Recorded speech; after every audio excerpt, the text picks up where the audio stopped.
I like to say one other thing too.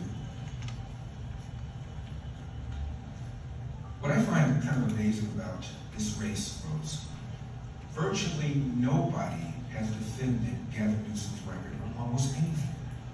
We have Barack Obama cutting a commercial for him. Bernie Sanders, who owns 3 houses, cutting a commercial for him. Senator Warren cuts a commercial for him. And nobody utters the following words: Gavin Newsom has done a fine job for the people of California. Crime is up. Homelessness is up. People are leaving California for the first time in the history of the state. We're 170 years old. This has never happened before.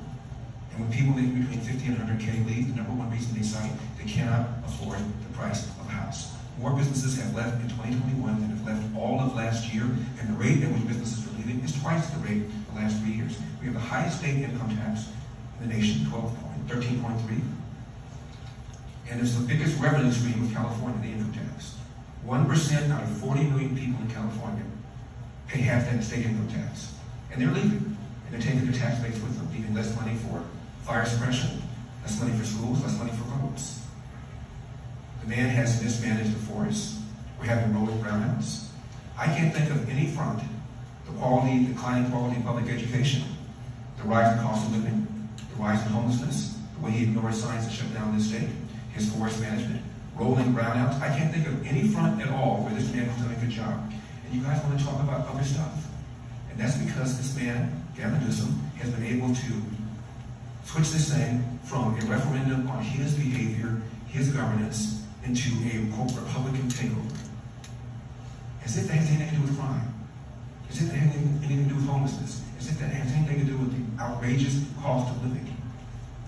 The average price of a home in California is now 150% more than the national average. 150% more. If you look at the percentage of people living in LA who are black, and in San Francisco who are black, over the last 20 years it's declined. Primary reason: the price of a home. The state's in trouble. And forget about all these right-wing conservative talking points. There's a left-wing magazine called The Atlantic.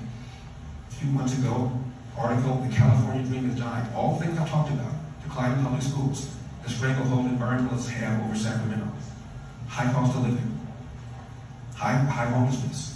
The California Dream is dying. I urge you all to check it out. Every single talking point I've made has been made in that magazine, and these are not Republicans. Next question.